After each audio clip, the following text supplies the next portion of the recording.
Greetings and God bless. So I follow this Substack called Brandon's Substack, and he is somebody who I guess his name is Brandon Iglesias. I guess he's a chemist or something. CHEM.E. So I put his Substack link in the description box, and he says that the deep state, so he's calling it the CCP, but I think the deep state is bigger than the CCP. Although the CCP is definitely, a contender, I mean, a player. But he says that there's this there's a thing that we understand to be called the Havana syndrome, which is electromagnetic weaponry targeted at an individual. And this happened in Cuba, Havana, Cuba. And I think it was like the Russians were targeting American employees at the embassy. And so these people were having all these issues, and they discovered it was electromagnetic weapons.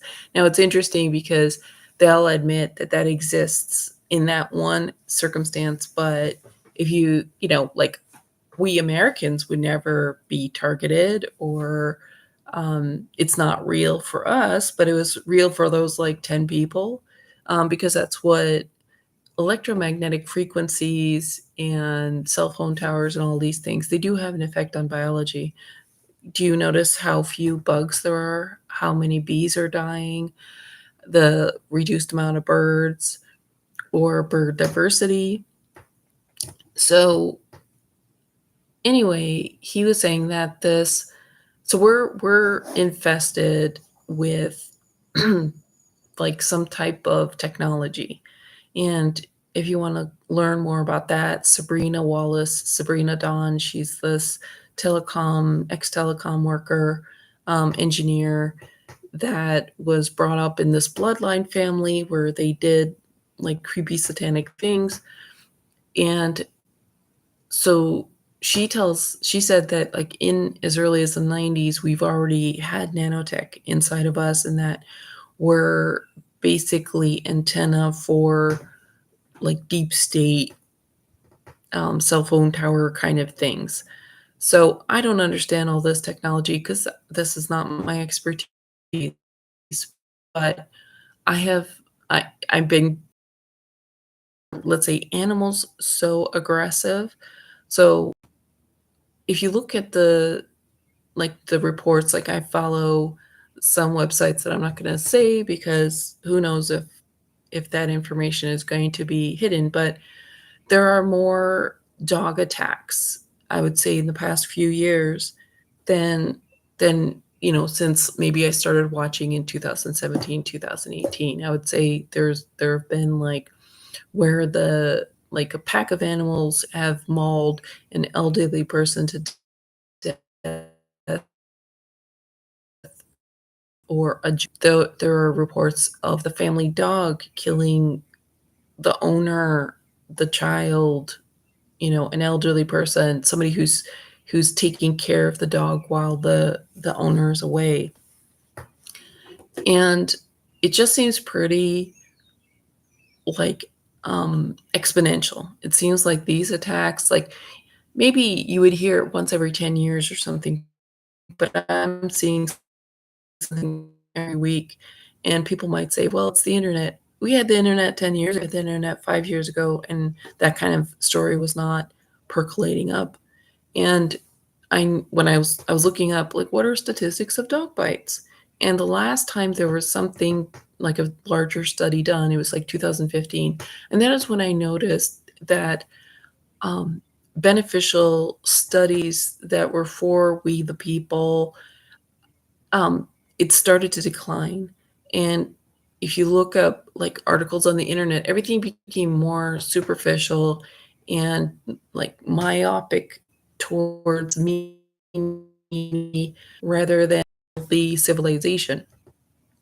So I think that we've been brainwashed not to care about matters like um, animal attacks, dog attacks. And the thing is, it's not just dogs that are killing people.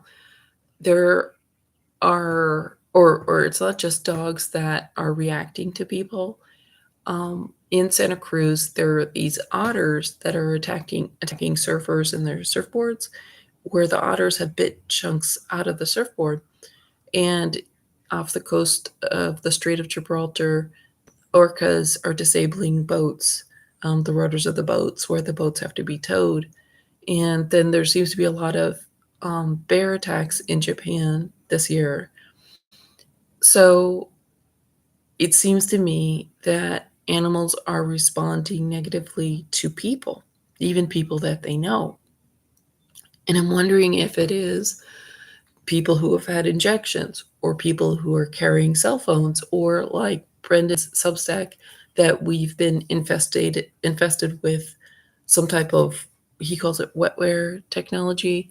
So, and this technology is actually programmed to irritate the animals around us and to cause the animals to respond negatively to us.